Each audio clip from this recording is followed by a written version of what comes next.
Everybody coming aboard, thank you again. Getting better and better and better.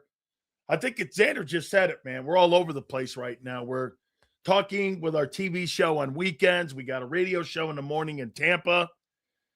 We're doing interviews even with the Inquirer. We did this a couple hours ago, and of course here with you guys. So we appreciate you guys. We did an interview with the Philadelphia Inquirer, Rob Thorne, and we talked with him about radio. We did supposed to be coming out sometime, I think Sunday, and he was talking to me about the state of radio. Guy started out the interview by saying, "Hey, you're one of the last of the old horses and how you present radio." And I said, "Yeah, I am." And he goes, "What do you think about your style? Not a lot of people doing it anymore." And I said, "Well, explain to me why the entire radio industry is in bankruptcy. If my style, which ran radio, all the great shows that we had in the past, all those great radio shows, Bob and Tom, go back. I mean, Angelo, Howard Eskin, how is radio in the state that it's in right now? In every single company, from Beasley to iHeart to Odyssey, every one of them are in bankruptcy. Everyone's losing money. It's because they got everyone that sounds the same. Every single company is in bankruptcy. We're growing with all the shows we're doing. We're doing 3 shows a week. We do 2 a day, Monday through Friday, and we got a TV show on Saturday. That's got 7 million people watching it already. So you explain that to me. Morgan & Morgan sponsoring our programs. Every single platform I'm on. The number 2, I told this to Rob. I said the number 2 advertiser in America sponsors our show. Whether it's here, Sports Grid, whether it's my radio show, every one of them. Okay, so we're very excited about that. So you'll see an article, and I told them every single radio company right now is in bankruptcy. And, I mean, there were so many great shows. I mean, right? So many great ones. Now you don't have any more. And you don't have very good sports talk. All right. Appreciate you coming aboard. Please hit the like button. 78 days until the start of training camp. 78 days. 120 days until the start of the NFL season. We're right here, friends. I mean, you got to have your football team built pretty much right now. You got one other option. Oh, there's 2. June 1, cap casualties or trade. That's it. That's it. And you're going to battle with what you have on your roster right now. Is it going to be good enough? Is it going to be good enough to win a Super Bowl? Listen, I get people, it's funny. I see people all the time posting about like the Bills or the Jets or any of these other teams. Talk about yourself as an outlier, that you're talking about winning the Super Bowl. Not talking about making the playoffs. You're talking about going to the Super Bowl and winning it. It's an entirely different conversation. How many places are talking Super Bowl right now? What cities are talking Super Bowl? Chicago? Maybe. Los Angeles? Yes. New York? No. Okay. Seattle? Yes. Denver? Yes. There's very few cities that are talking Super Bowl. Dallas, they're not talking Super Bowl. Or I'll take that back. Dallas talks Super Bowl, but has no ability to get there. Okay? They have no ability to get there. They've been talking Super Bowl for 30 years. Okay? The Eagles are one of those teams that talk Super Bowl. It's really great to talk about a team that's in that position. Nobody wants to cover the Arizona Diamondbacks or the Arizona Cardinals or the Florida Marlins. Nobody wants to cover shitty teams like that. And it doesn't move the needle. The only reason you talk Cowboys is because so-called, by the way, I don't buy that anymore. Are the Cowboys the number one story? You know what's become, and the media is an example of what's wrong today with the media. We cover the Lakers and we cover the Cowboys like they're good. They're not good. The Cowboys and the Lakers are not good. They're average. But because of their brands, we cover them.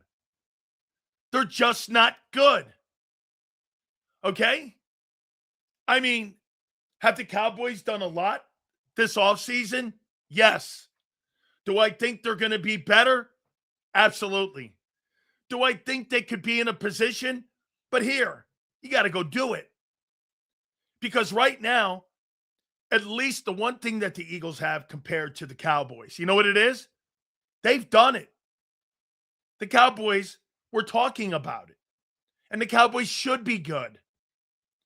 The Cowboys should be a contender. But does that mean it's going to pay off? Absolutely not. You know what gets in the way in Dallas? Ownership. Ownership. Howie Roseman in Philly is the reason that the Philadelphia Eagles win. Plain and simple. He's the only common denominator. During the entire time of Jeffrey Lurie owning the team, he's the only common denominator. Coaches have come. Quarterbacks have come and gone. Talent has come and gone. What is the one common denominator? What's the common denominator in Dallas? Jerry Jones. What's the common denominator in Philly? It's Howie Roseman. There's no other example that you can give where maybe Seattle. That's another one. Big Sills is just, don't you understand why the Eagles won't coach to hurt strength? Can you make sense? This, you're right. I think they want a new quarterback. Anthony, we're going to get into all of this again. Okay? We're going to get into all of this. I promise you. And yes, I don't get it. Okay? I don't.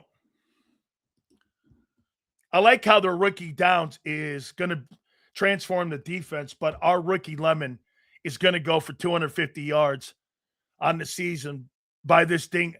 Who said he's going for 250 yards? That's made up, and I don't know what Downs is going to do.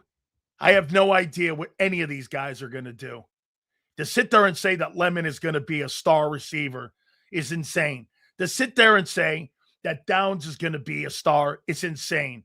I told you on draft day, and I tell you every fucking day, okay? I have no idea what a rookie's going to do. None. I told you on draft day, that has not changed in my 40 years of broadcasting. My 40 years. Rookies rarely make impacts. I have never said this. Like, ever. Howie sent the message, send AJ to the Jets or Browns for whatever, tell them like Jerry did with Parsons. We don't take crap. Yeah, but the worst thing that he did was send him to the Packers. If you're going to do that, you're going to run into the Packers in the playoffs. Okay? I mean, why send him to Green Bay? Green Bay, you're going to play significant games against. You're going to see him in the postseason. It doesn't make sense that you would send him to Green Bay. Green Bay, you may have to play that team in a divisional round. You may have to play that team eventually one day in an NFC championship if you're fortunate enough to get there. Why would you do that? I'm sending anybody I can to the AFC, not NFC. Brett Favre, Steve Young, John Elway played in the West Coast offense, and the coaches tailored the offenses to the quarterback. Them guys didn't play on schedule. Sil's funny, just the facts. Are you comparing Jalen Hurts to Brett Favre, Steve Young, and John Elway? There's your problem. Are you out of your mind? Those guys had insane skill sets. By the way, we got Jason Cole on. I'll have him one more time tell you Hurts is not a Hall of Fame player. One of the 50 voters, I'll have him tell you yourselves, okay? Talked about him last week. No draft pick is a slam dunk. If a guy like Marcus Dupree can have a poor pro career, then anyone can. Downs is definitely not a slam dunk. Great prospect, though. That's exactly how you look at it. The intangibles of what Caleb Downs is going to bring, no question about it. Yes. The league is changing where they play primary zone coverage. Hurts relies on explosive plays in the passing game, and they're taking it away. He has to grow. We're going to get to this. All of it, I promise. Jerry Jones choosing delay over contract extensions. Yeah, I guess. I think Dallas made the right move trading him. No question about it. Dallas is better. Yes. Dallas is better. Hurts will play for the Jets in 27. Then it's over. Hall of Famers, to me, need at least 10 years unless you were so unreal, and even still got to be more than 5. Jason, if you look at the first 5 years of Russell Wilson had more winning and went to back-to-back Super Bowls in his first 5 years. And he's no longer a Hall of Fame guy. He was on track to be a Hall of Fame player early in his career. He's not any longer. I mean, he's just not. I don't believe Russell Wilson is a Hall of Fame player any longer. I don't. Hey, we're going to go back and do more in-depth on where I think the battles are going to be in camp. And we're going to go into those battles, and we're going to look at the team here in a second. Okay, so I want to go down this lane here. All these changes that they're making to the offense, all these changes, let's add them up here. Sean Mannion, new OC. Okay? Do we agree? Sean Mannion is not a power running offensive guy. He's a guy that's from Sean McVay's tree of throwing the ball. Spread offense, motions, all of that. He's up with Matt LaFleur in Green Bay, right? All of that. Okay? All of it. Okay. New O-line coach, Chris Cooper. New O-line. They want to run the stretch plays. So, again, I'm going on every single thing that they've done so far since January. Okay? Sean Mannion, spread all of this with Sean McVay. Chris Cooper pretty much fits the style of offensive line that they want to play, right? Okay. Josh Grizzard. Had a chance to talk with him a year ago. He's a spread offense guy. Wants to spread the ball around. Wants to do all the spread offense. Motions, throwing to the backs, all of that, correct? This is what his forte is. He was the OC of the Bucs last year. Had a chance to talk with him. Okay? All right. So far, Sean Mannion, Chris Cooper, and Josh Grizzard. Also, not Press Taylor. What's the kid's name? The quarterback coach. What's his name? Parks. New QB. New QB coach. Okay? All right. Then look at the coaching changes. Parks Frazier. That's right. Thank you, guys. So, Sean Mannion, new OC. Chris Cooper, new O-line. Josh Grizzard, new pass game coordinator. Parks, your new quarterback coach. All of that. All brand new, right? Okay. Hey, Sells, have you ever met the legendary WWE Hall of Famer Haku? I don't think so. I don't think I have. I met a bunch of those guys. But I don't think so. But thank you, Emmitt. Okay. So now let's add the personnel. Elijah Moore. Hollywood Brown.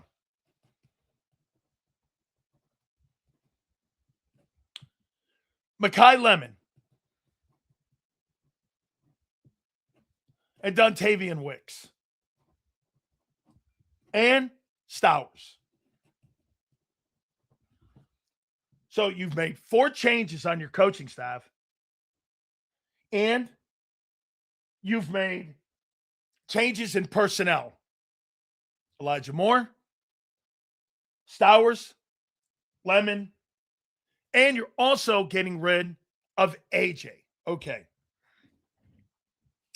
I want you to tell me this then, okay? All of this is conducive to passing. How come you haven't been able to convince AJ to stay?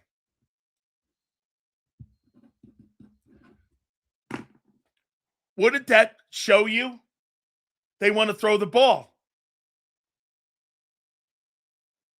And by the way, nobody with 11 wins has that kind of turnover. Nobody in the National Football League. And then telling the quarterback, I want you to play different. They want the quarterback to play like Brock Purdy. Why haven't they been able to convince AJ to stay then? If they're doing all of these changes, 5 different coaches changes, 5 different personnel settings, how come you can't convince AJ to want to stay? If it's not about the quarterback or the head coach, why doesn't he want to stay? Here, you tell me. Why doesn't he want to stay? Why doesn't AJ want to stay? All of these changes are to throw the ball more. Why doesn't he want to stay? How come AJ Brown has not come out saying, I'm not going anywhere? How come the Eagles have come out and said, I'm not going anywhere? You know it's gone. He's done. It's over with. Why haven't they convinced him to stay? Help me out here.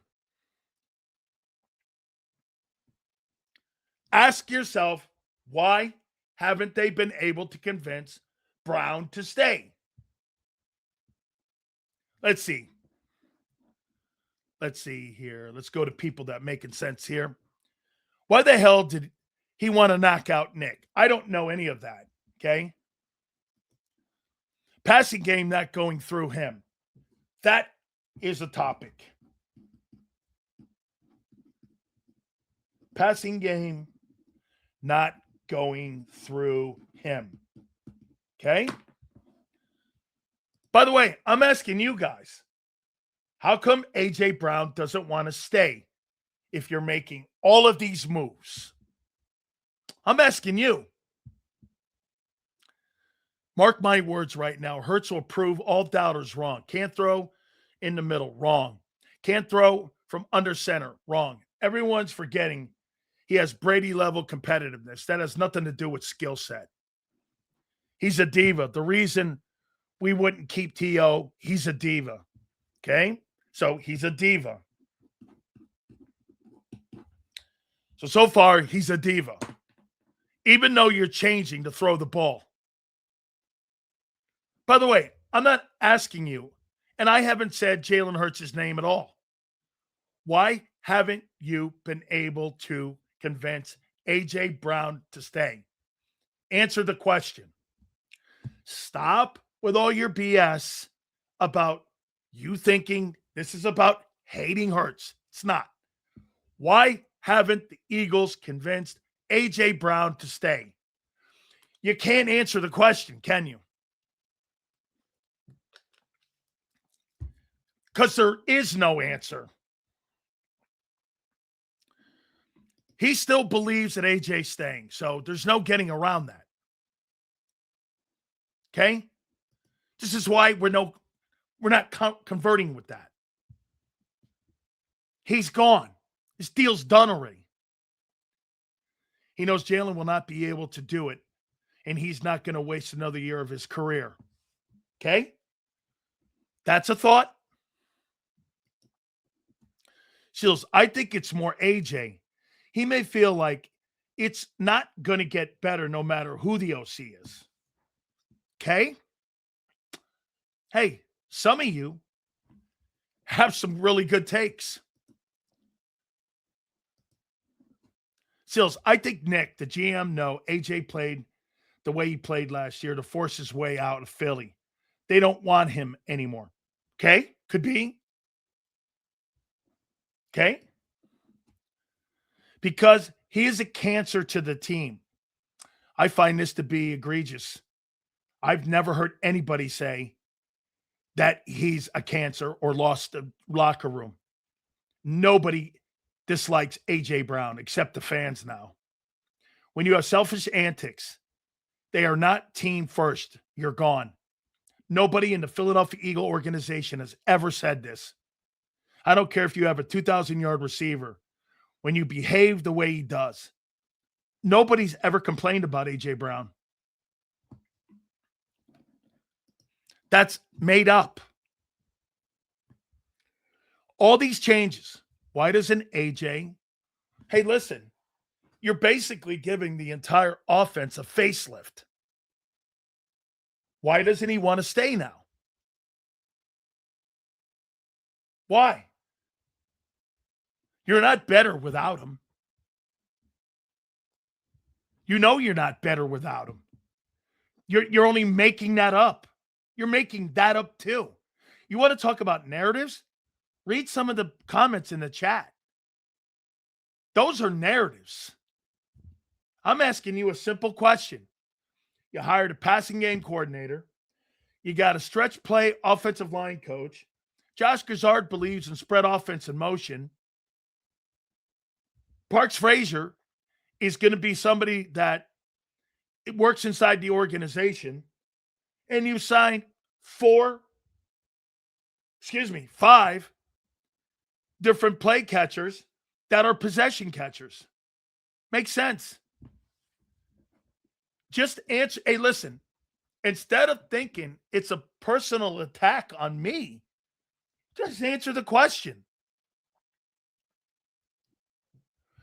Saquon, Hurts, and Smitty also have the same mindset and are selfish. AJ is not being heard because he's the minority. That's another issue.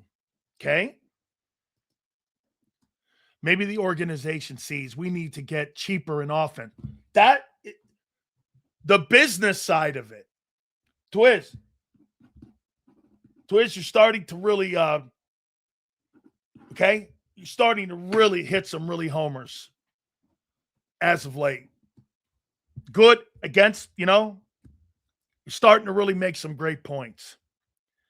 AJ can be good in the locker, but for a balanced team, he won't get his personal stats, much like the Pats of Brady. You let those guys go. That's not a bad take. The constant media frenzy is enough for the GM owners to want to get rid of somebody when the week out of the post games are about one player's antics. The head office isn't putting up with that. That's not a terrible take either, because you're right. After a while, enough is enough, no matter how good you are. This is going to be monumental pivot year, an adjustment, and AJ knows it could be worse than last year. It's a gamble for him. Hey, by the way, Duel, that's a great take too. It's a gamble for AJ. You think the grass is greener? I mean, do you really think the grass is going to be greener on the other side? That's a gamble on his part. Are you not watching what's going on in New England right now? Okay. Dude, we just did within the last 3 years, buddy, Super Bowl. Yes, Dallas talks bowl. Understood. Then why are you changing? We're going to get to another topic here with Jalen in a second. AJ knows this will always be run first team with Jalen at quarterback. The new concepts aren't changed. That's another great take. Okay? Things aren't going to change because you're changing the offense. That's correct, Curtis. Curtis, you're the closest one so far to the facts. I don't give a shit if you put Joe Montana's offense in there. AJ wanted out before sweeping changes were made. There's one reason. And it rhymes with Bailey. Hey, wait a second, Rasputin. You would have thought the complete facelift, okay, would have enticed him to say this. I don't want to go anywhere. I want to stay. You haven't convinced him. How many other players, I ask you now, in the locker room are also not buying it? Let me ask you this question. Do you think every single offensive lineman is bought into Chris Cooper? Yes or no?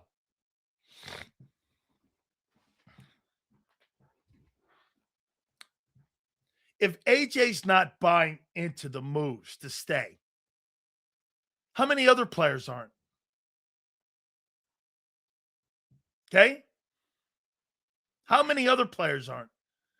When one of your star players is not buying, how many other players, in your opinion, do you think that affects? You think it's just A.J. Brown that's not buying it? How many other players aren't buying it? When you're a player that's on a football team like that, and you see a star football player still not being convinced to stay, what's that tell you? I'm not staying here for this. Even with all the coaching and personnel changes, it won't matter. It won't matter. Isn't that a red flag? AJ's not buying in. How many other players aren't buying in? By the way, this ain't over money. This is not over winning. This is not over anything. Okay? I mean, why doesn't he want to stay?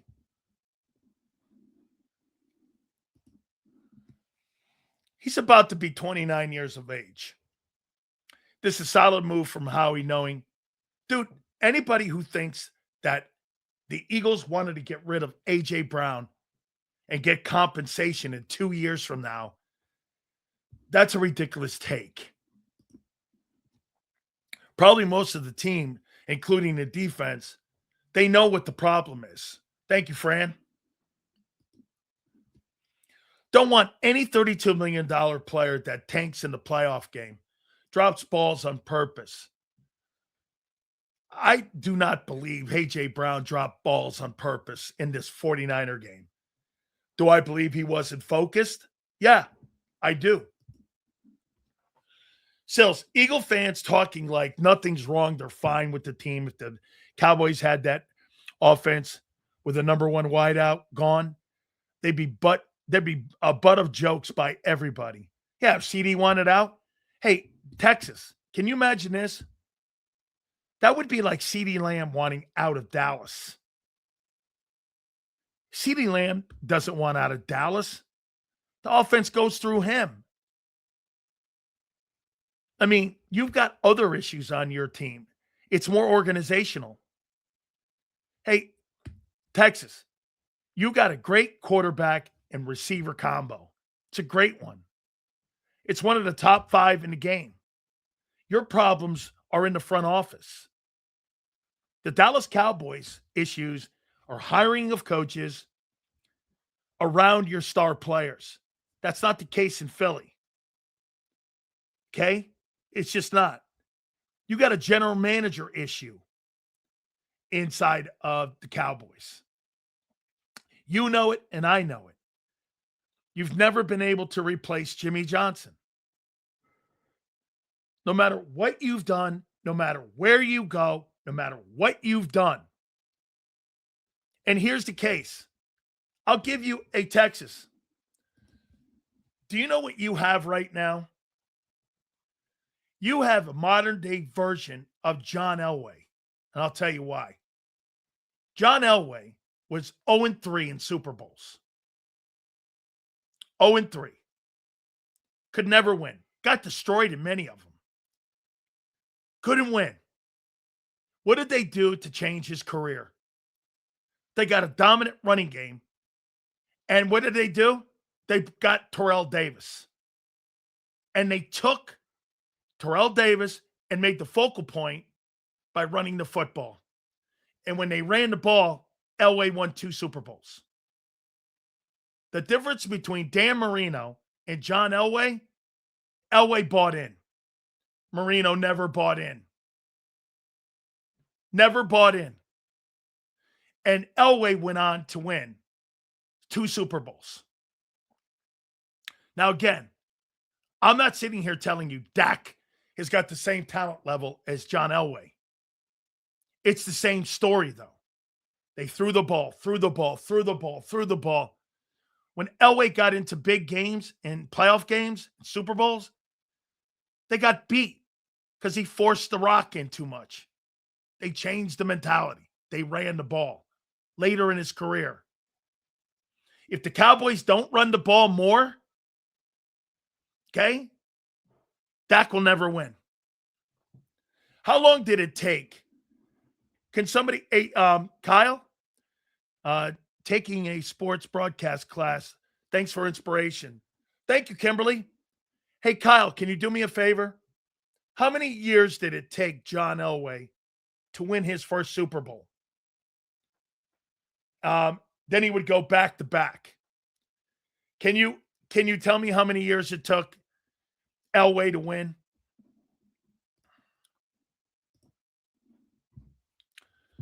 I'm not a Cowboy fan.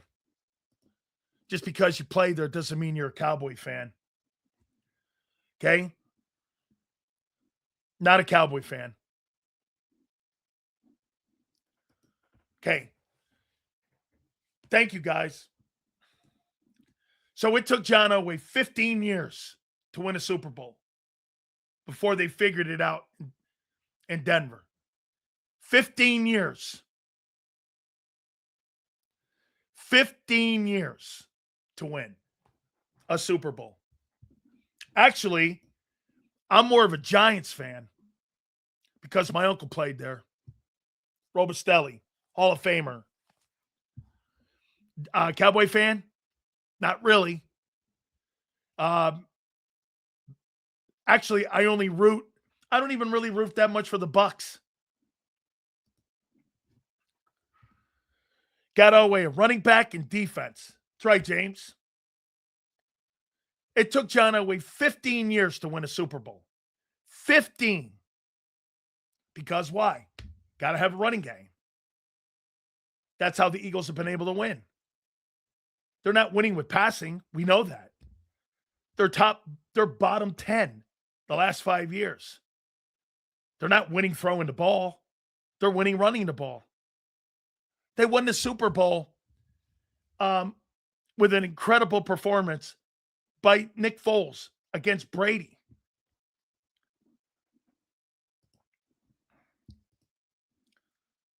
Let's see here. It took the Broncos 15 years to figure that out. 15 years to figure that out. And again, folks, I'm not telling you that Dak has the same skill set as John Elway. I'm telling you he's a modern day type of what they're doing in Dallas. The passing, you can't win with a pure passing game. You just can't. Okay? Why do you think Troy Aikman doesn't want nothing to do with the Cowboys? Cowboys ass silly. Cowboys ass sells. Because Jerry Jones doesn't like the fact that Troy Aikman reminds him of Jimmy Johnson. Troy Aikman is a Jimmy Johnson guy. He's not a Jerry Jones guy. Tony Romo is a Jerry Jones guy.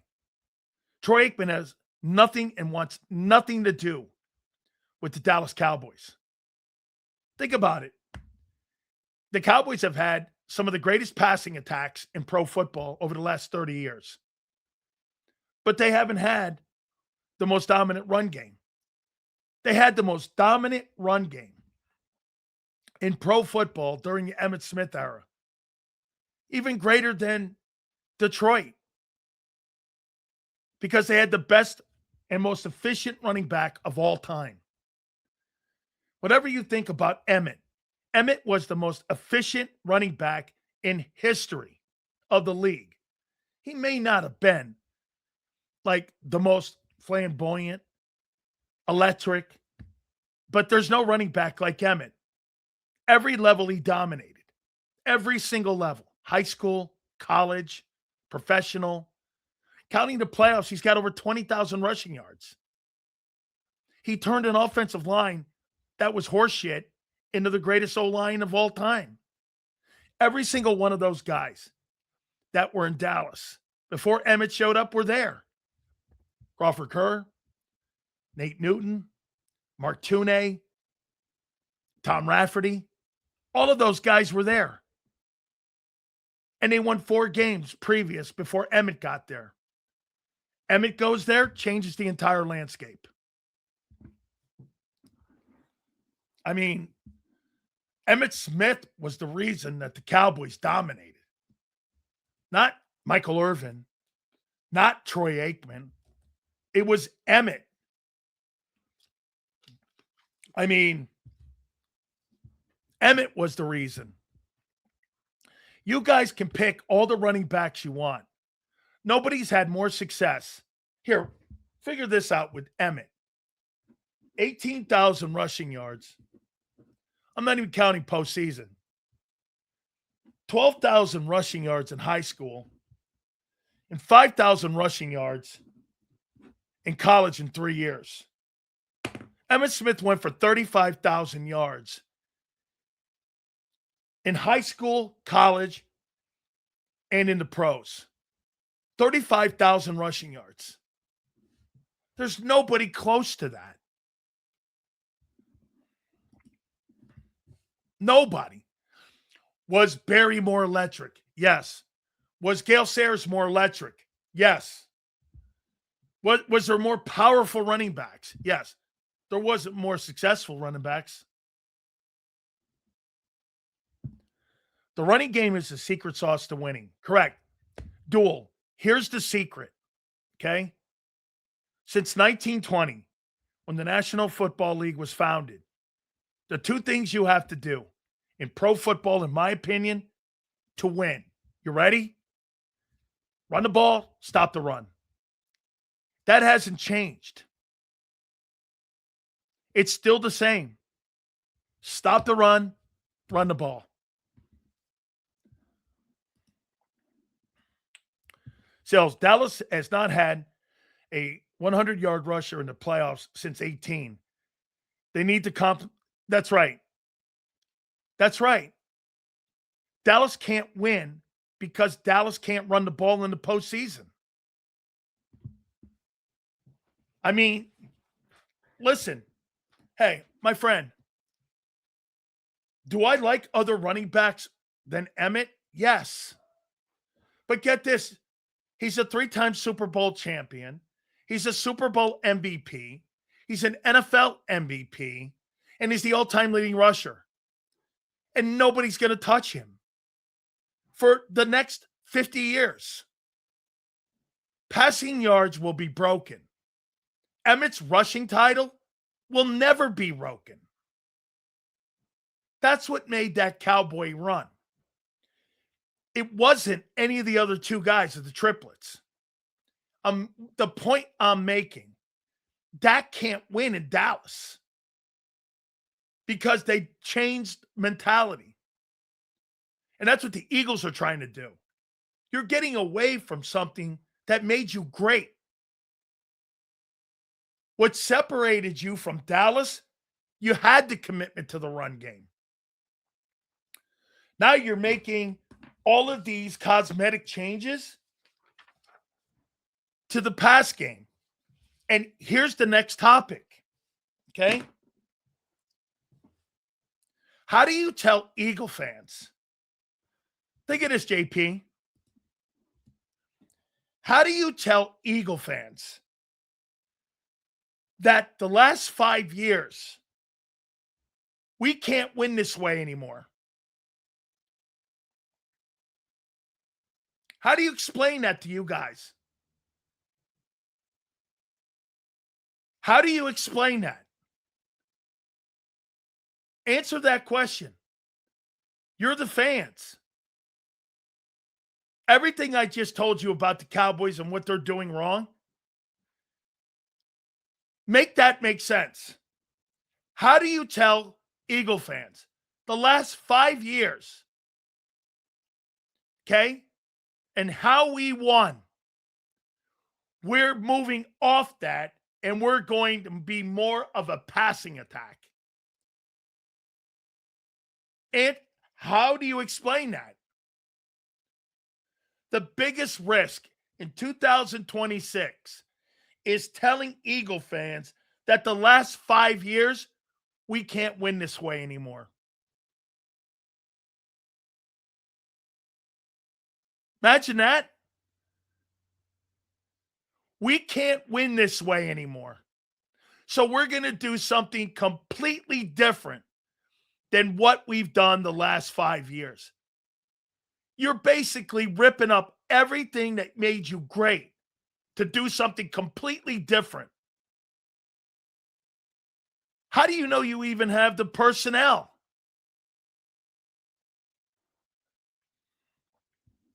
Ask yourself that. They're asking you and telling you, trust in us in something we've never done, but what we did the last 5 years, we can't win anymore doing it.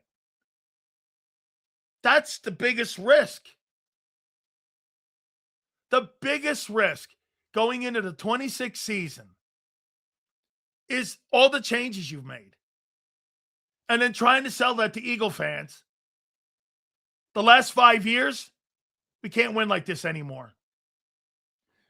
You just all agreed. 5 different coaching changes in the offense. 5 different new pass catchers. And they're trying to explain to you, can't win that way anymore. Get this. Don't listen to me. Watch what they're doing. Look what they're doing. You don't have to listen to me. Just watch what they're doing.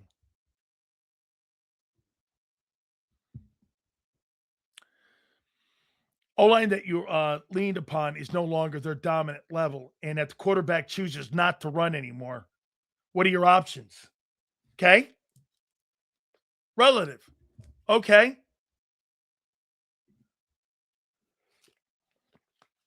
Okay.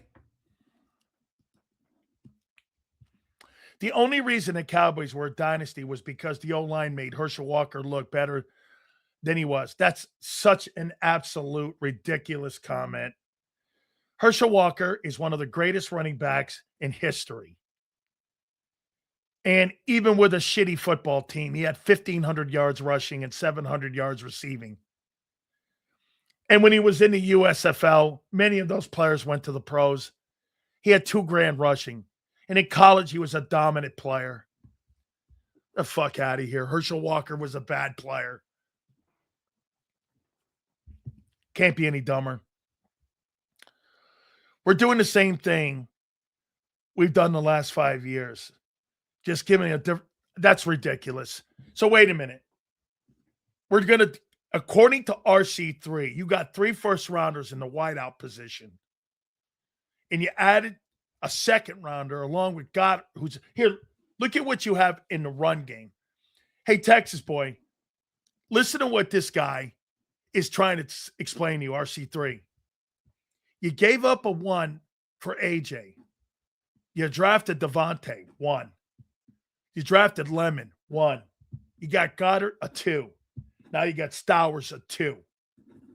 You've got 3 first-rounders and 2 second-rounders involved in your passing game.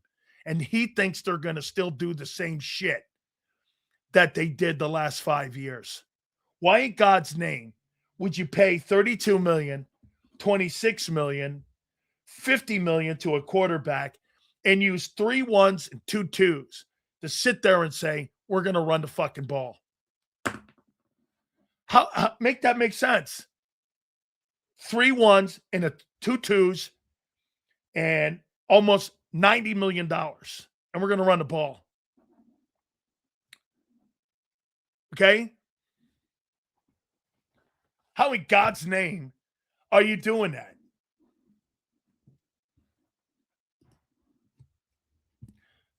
That is not what the Eagles are doing. We lacked in the passing. We are making it more balanced. We're improving the passing game. Bro, you got all your first 2 draft picks were offense. So RC3 says we're not getting away from the run game. Okay. RC3, was the failure of the run game a year ago because of Barkley or the O-line?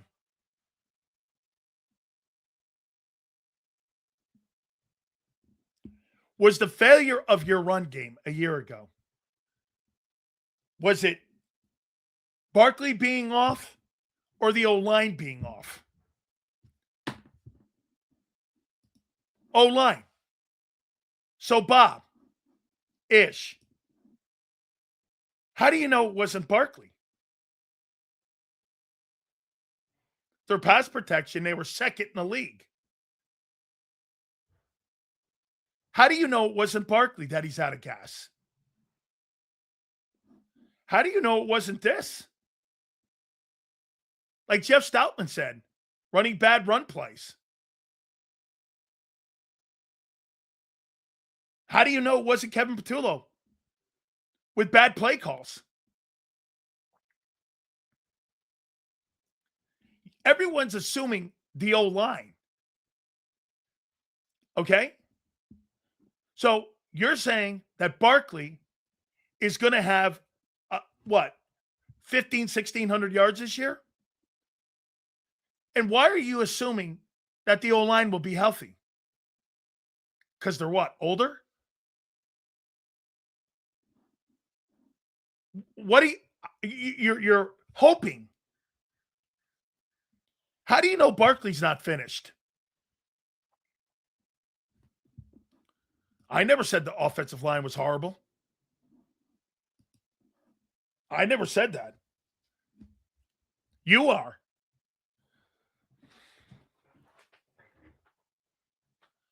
Okay? So wait a minute. Was the failure of the offense Barkley or the O-line? Let's do this. Was it Barkley or the O-line? On May 7th,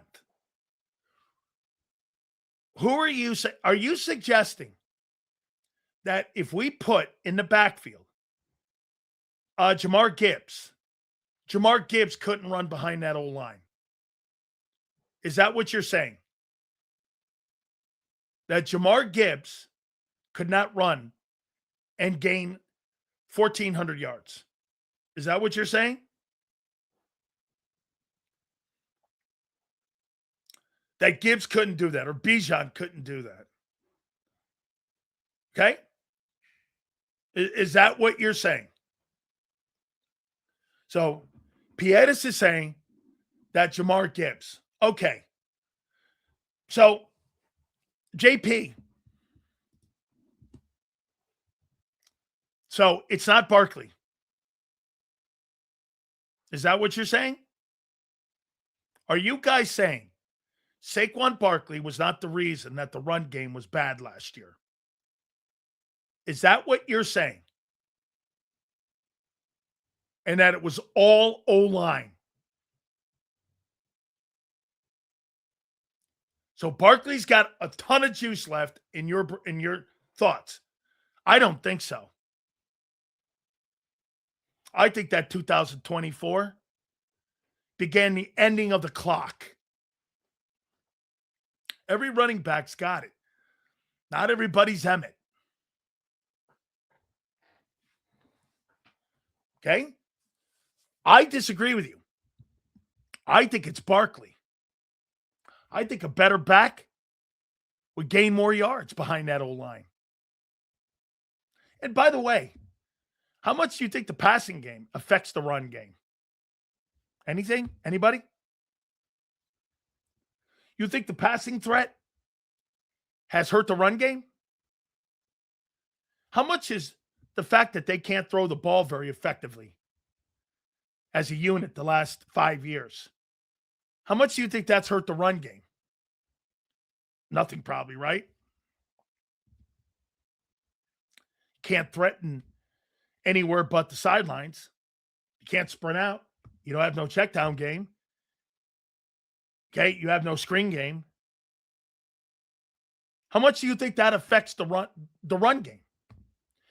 If the league, some of you in here said the league caught up with the offense. You mean the league caught up with the quarterback? Is that what you're saying? If the quarterback becomes predictable, how much of an impact do you think that has on the run game? Anyone? If they've caught up with the quarterback in the pass game, how much do you think that affects the run game? I think it's a fair question.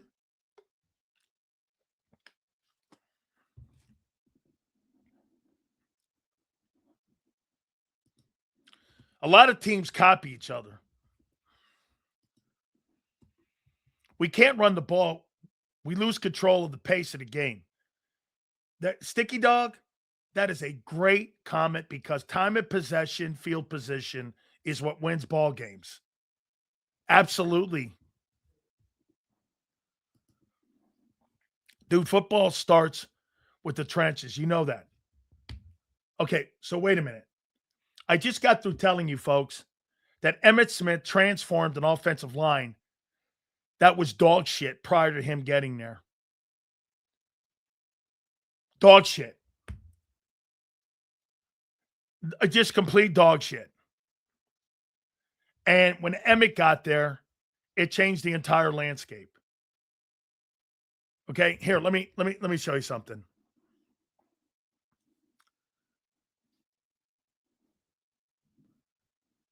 Let me go here. Hold on. 1989.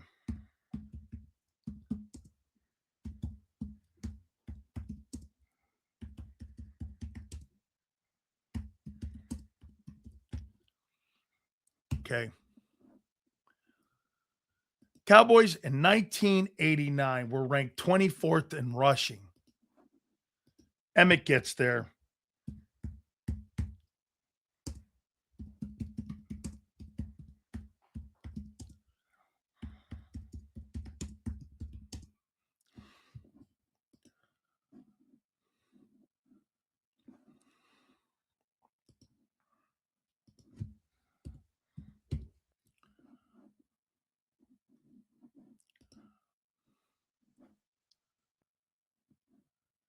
The NFL, when Emmitt gets there, his second year, they were the number one running attack in pro football with the same O-line.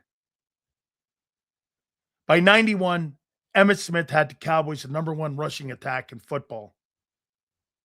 He won the NFL rushing title with the same O-line that was there previous. And remember what he did. His rookie season, he went for 900 yards. His second season, Emmitt went for 1,500 yards. I believe that's what he did. Emmitt got there in 90, I believe. Then in 91, he led the NFL in rushing with the same O-line. Same personnel. Double check that. Yes. Emmitt's first season, he had 937 and 11 touchdowns as a rookie. His second year, the Cowboys were number one in rushing in 92, number one in rushing in 93, number three rushing in 94, and number one in rushing in 95. Emmitt Smith's first 6 years with the same group that was there in 89 and 90. They added Larry Allen, I believe, in 95. He led the league in rushing in 91, 92, 93, and 95. With 25 rushing touchdowns with the same guys. The same guys. No. And Emmitt was 21. Yes. He took the same group of older guys that Landry brought in and won rushing titles. So he transformed that O-line into a Super Bowl O-line. All those folks were talking about, well, he had the greatest O-line. So Mark Tuney was a late round draft choice. Nate Newton was a free agent. Stepmowski was a second rounder. Crawford Kerr was a third rounder. Kevin Gogan was a trade from the 49ers. You make it sound like these guys were like first fight. Larry Allen was a 12th round draft choice. Barkley had 1 year where he was dominant running back. The rest of his career was average, a little above average.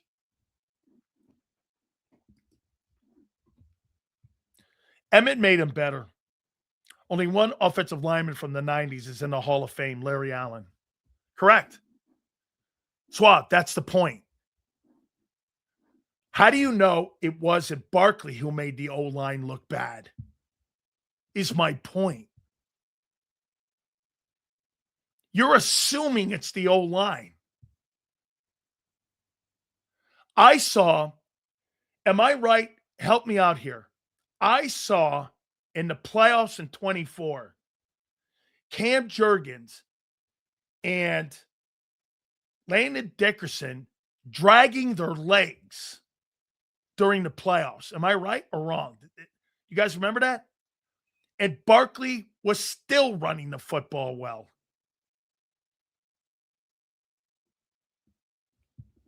Okay? So, assuming Barkley lost it overnight is like assuming Stout forgot.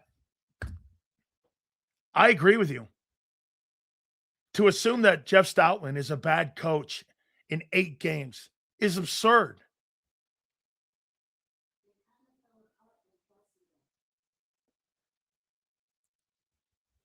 A little bit, Cam. I think Cam Jurgens had a really good year in 24.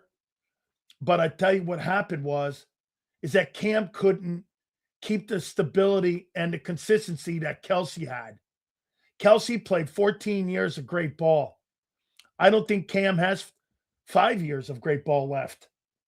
Some guys have long windows. Some guys have short windows. And I think Cam in that tush push, I think it beat the shit out of him. Where Kelsey could take it. Kelsey, get this. Kelsey was a player that was consistently a great center year in and year out. Okay? I'm not sure Cam's that guy. I don't know that yet. We'll see if he comes back. I mean, he went down and got the Brazilian butt tuck juice stem cell thing, and we'll see what happens. He's a young player still. Still's assuming Barkley. Again, look at Barkley's career, though. Okay? Here's, and by the way, Saquon looks like a cool dude, and I like the guy. So no shade. Here's Barkley's career. So here's Saquon. His first year, 1,300 yards, and he had, what was it in receptions? He had 721 yards receiving, 91 receptions. As an overall running back, that's Christian McCaffrey stuff. A great beginning to a career. What happened after that? 1,000 yards. That number in receiving goes down to 438. After those first 2 years, his third year, 2 games, 34 yards rushing. After that year, 2021, he's hurt again. He has 13 games, 162 carries, 500 yards. 22, 1,300 yards, comes back to form. 23, 962. Then he gets to Philly with all that talent. He goes for $2,000. And a year ago, he was 32nd in yards per carry with just a little over 1,000 yards. The point is, this guy's not Derrick Henry. See, Kim believes what you guys believe. She thinks the offensive line fell apart. I'm saying I think Barkley fell apart. She doesn't agree. Okay. She doesn't agree with my take. She believes what some of you guys are. She thinks it's the O-line. Well, that's the biggest question in 26 then. Was it the O-line or was it Barkley? Okay? 2026, the failure of the offense. Was it Barkley or O-line? Miss Kim believes some of you what you believe. You think it's the O-line. Okay. All right. We'll find out. Yeah, with a lesser coach. And now you got a lesser coach coming in with a guy who's never called plays. Good luck. Hope that works out. And you got less experience. My question with the Eagles is, how can you be so good at hiring Vic Fangio and all those great coaches on defense? Bobby King at linebacker. You had Christian Parker in the secondary. How come you hire these nobodies on offense? Okay. On May 7th, I'm saying it's Barkley. Many of you are saying it's the O-line. We're about to find out. Because I'm going to tell you something else too, Miss Kim. Lane's gone after this year. Landon's going to retire after this year. Cam Jurgens is coming off of a back injury. If you don't think that offensive line is going to get, I don't know, magically through the fountain of what, middle age now, they're going to all of a sudden find their juice to help Barkley. Barkley's going to get beat up like a dog. You know what that means? He's going to start aging like dog years because the O-line in front of him is getting older.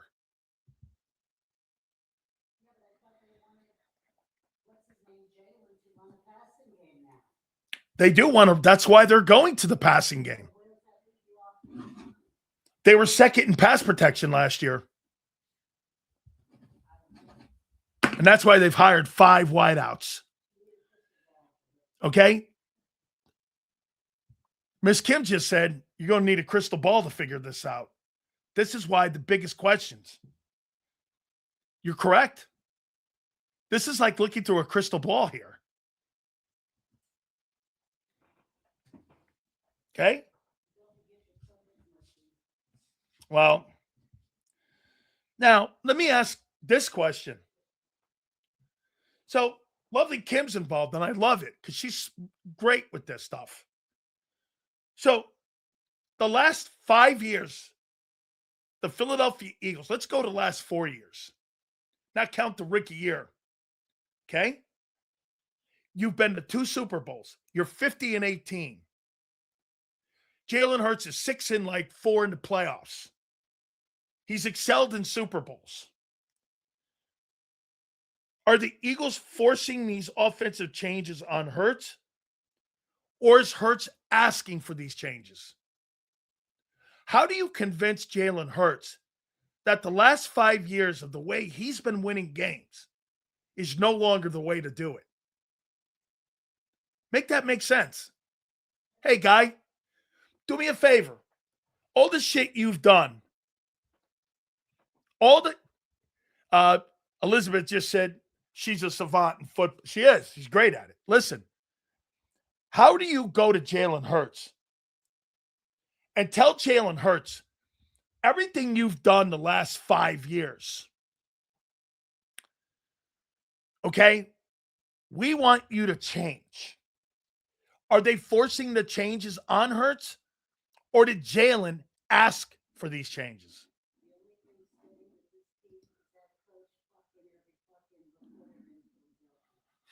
That's not him. That's the guy in New England. Does number one deserve the coaching he's got in his career? Yeah. Why don't you get the best coaches you could possibly get for Jalen Hurts? Okay. So are you under the assumption that Jalen asked for all of these sweeping changes? Why would a guy who knows how to drive to a destination and knows how to get through the destination and knows how to win games, why would you ask him to take a different route? Hey, get this. What's he, Columbus? I mean, hey, I thought I was finding, I thought I was going to China. Instead, I ended up in America.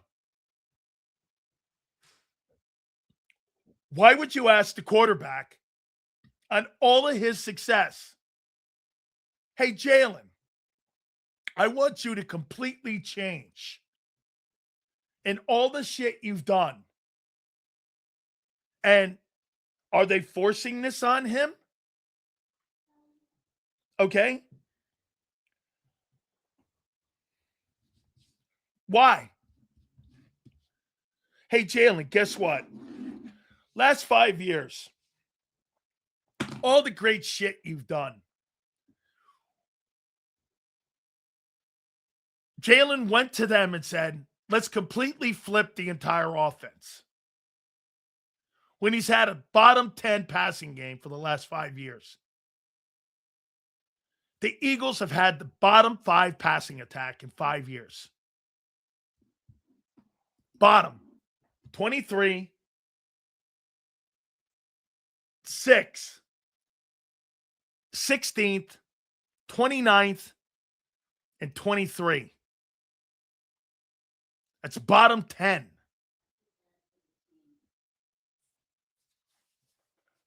Don't feel bad for the team. The team is 50-18-2.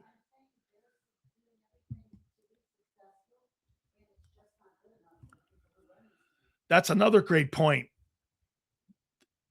They're doing everything to be successful, she said. And they have been. And get this, it's not good enough. Now, that's why I'm saying Howie has been unfair to number one. Little bit. By the way, get this what they do, Cam. They turn around and they hire a guy who's never called a play for the second year in a row. I mean, so what are you going to do? You're going to hire somebody to do heart surgery on you, fresh out of Harvard, and he's never done it before? Or are you going to trust the old gray-haired guy who's done 1,000 of them? They're overcooking the sauce is the point here. Completely true. They're overcooking this offseason here.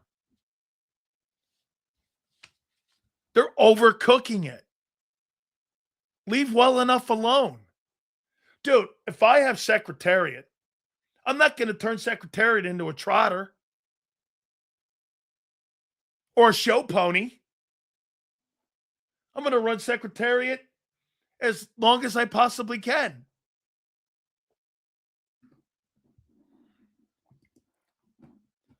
Burning the bottom of the pot and overcooking the sauce sales. That's my boy here who's been with me since the beginning. That's exactly right, dude. You're not stirring the sauce.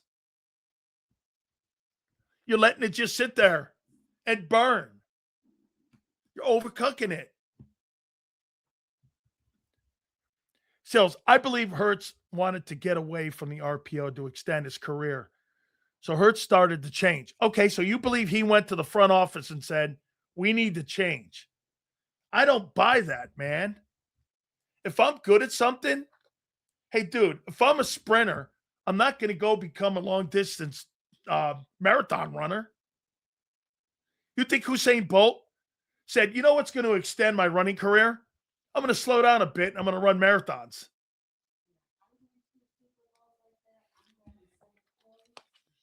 That's right. Dude, correct. If I get to 2 Super Bowls and win one of them, dude, I'm wearing the same socks every day. I'm wearing the same shirt every day. I'm parking in the same parking spot, drinking the same out of the same coffee pot. I'm not doing anything different. I mean,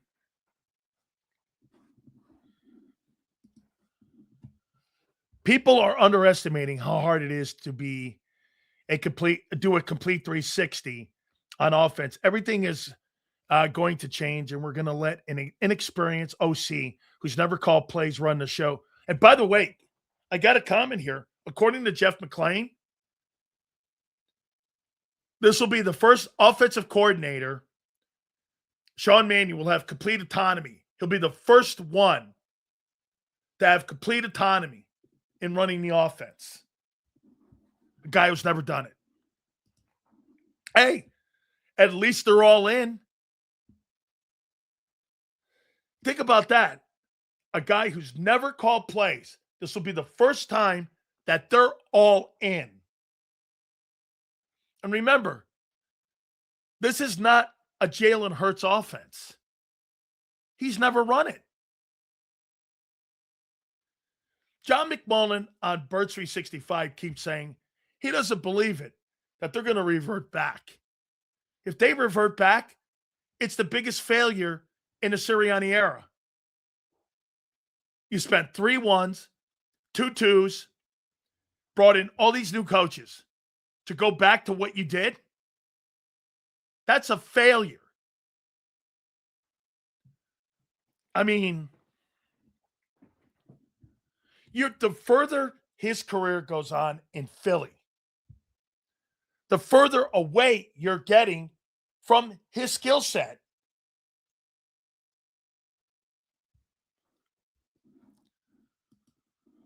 Philly 500's point yesterday was well taken. How do we know we're abandoning the run first offense? Well, okay. How do you explain the personnel changes then? Your first 2 picks in the draft were pass catching receivers.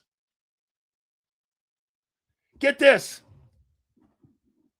This guy's one of the few things he says, that's not failure. Why are you changing? Because they're going to evolve? Evolve into what? Something they've never done?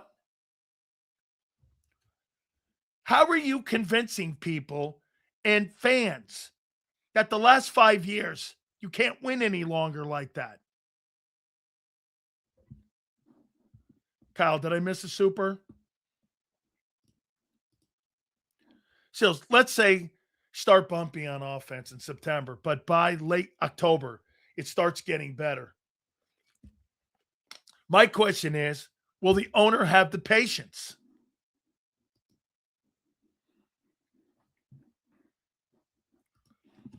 Remember when we changed defensive schemes in 23? How did that work out for us? I bet it's going to be twice as bad if they change back to Nick's offense in the season. They have to be all in. Yeah, you got to be all in on this. Sills, you said it yourself. Hurts' career in Philly was going to be short playing the RPO. Hurts and Lynn wanted to go longer. Hurts asked for the change, but the organization picked the direction. I'm not going to dispute that. So, one of the questions that Xander, who's going to be up in a couple minutes here, we keep asking, did the owner want this? I thought about that last night, that question. You know what I said? Was it Jalen? Was it Jalen Hurts that wanted this change?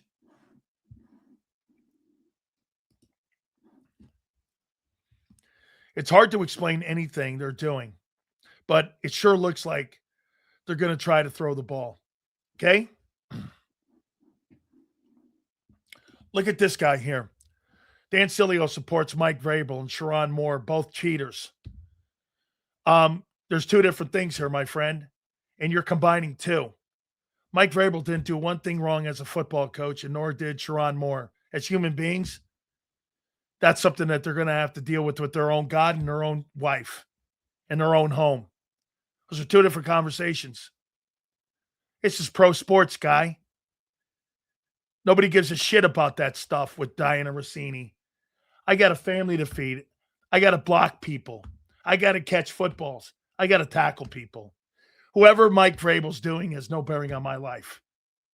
I'm a pro football player. And you're tying two things into one. And you got an owner who got caught with his pants down in a Chinese massage parlor. And you think that Bob Kraft is going to have character to fire the guy? You're out of your fucking minds. At worst, he'll resign because of his family. At the end of the day, though, you're an idiot.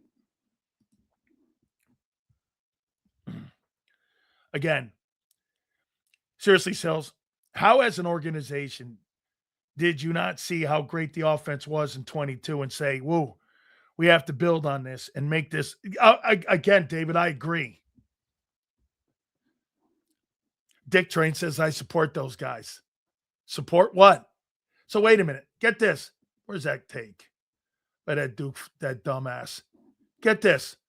Under this guy's opinion, nobody should go to work then in New England today. We have no bearing who the head coach is. That's an owner's decision. The owner puts Mike Vrabel in the building. I don't. It's not my football team, jackass. If you want to put Adrian Peterson, who beat his kid, in his genitals with a switch, and I've got an incentive tied around a rushing incentive, how about this? Think of this. If my offense is in the top 3 with Adrian Peterson running the ball, and I get $1 million because we're in the top 3, you think I'm going to stop blocking for him because he beat his kid? I'm not. That $1 million goes to my family. You compromise my integrity, the owner, by who you put in the building. I don't hire these guys. The people I play with, I have no bearing who you put in there. But yet you think, because the guy's in the locker room, that you have a bearing on that. Okay? It's ridiculous. It's a stupid take. You think players have any say in what players are put in the locker room or coaches that are hired? Get the fuck out of here. This is a dictatorship, the NFL. I mean, this is not where everything is fair and even. I mean, you know why? Only pinkos look at it that way. Who said Mike Vrabel is the man of the year? Who said that he's a good dude? What does that have to do with anything?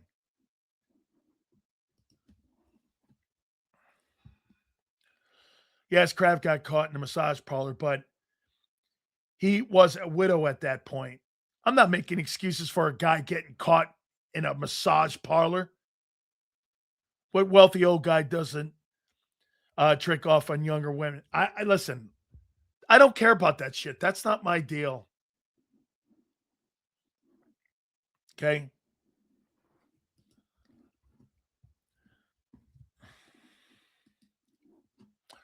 Didn't they almost give him Coach of the Year? He did get Coach of the Year. Mike Vrabel was the Coach of the Year. What does Coach of the Year have to do with Man of the Year? It has nothing to do with one another. How do you tie that in? You think you have to be a good dude to win Coach of the Year? Do you really think that? In what world? Sills, he's not a good guy. What does that have to do with coaching? Some of you Eagle fans sound soft in the comments. We're talking football. Right. Nobody's inviting. Okay. Again, you see this here by Elizabeth? What does that have to do with football? She's not wrong. What does that have to do with football? Okay, here. Let me go back to Elizabeth's comment. How many people in here think Bob Knight was a good dude? How many people in here believe Bob Knight was a good dude? How many people believe that?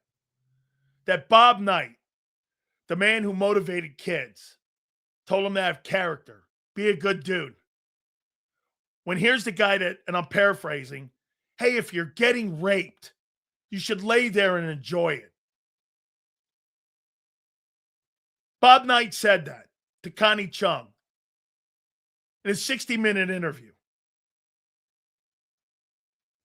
That's the guy you send your kid to? But what did that have to do with winning? Indiana kept that guy employed for 15 years more. Absolutely. Okay, listen, I wouldn't play for him. But when you're a pro, you have no choice.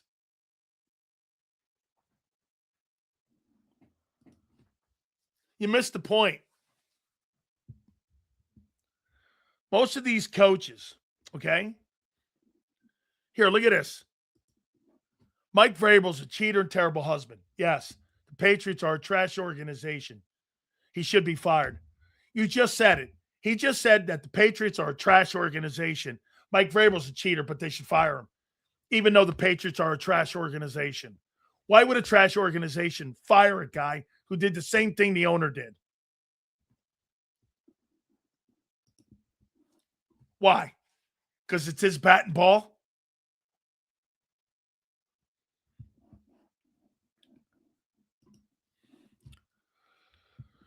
So, what do a good coach teaches players not to be honorable to your wife? Dude, how in God's name do me as a player in the NFL have any input on who my coach is? Okay? By the way, Diggs was exonerated in court yesterday. Double standard. You can't do what the owners do. Who gives a fuck? What is this? TM's, yeah.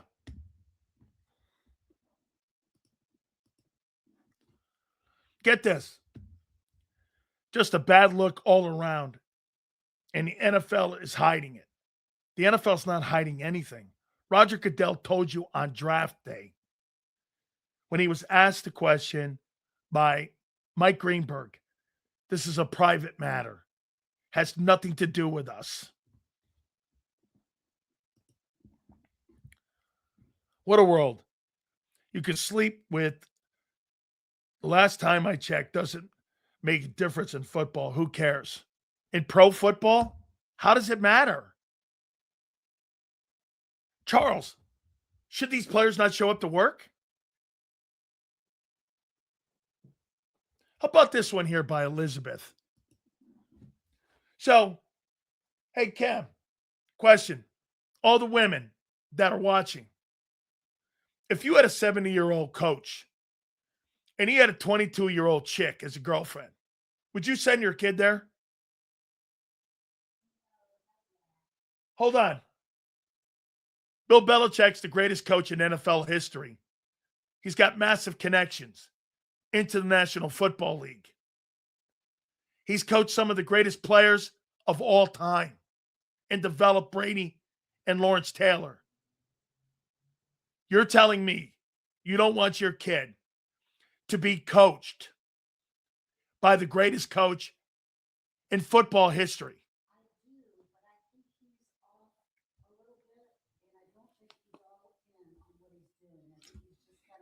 Okay, so Kim's take is she don't think he's all in what he's doing at Carolina, like he was when he was with the Patriots. Now, that is a reason not to send your kid there.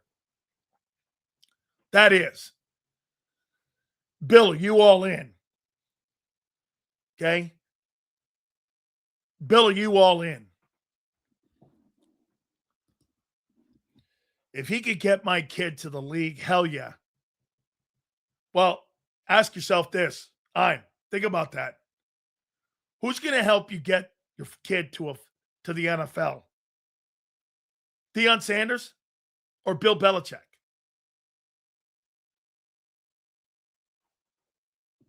I mean, Bill deals with personnel people.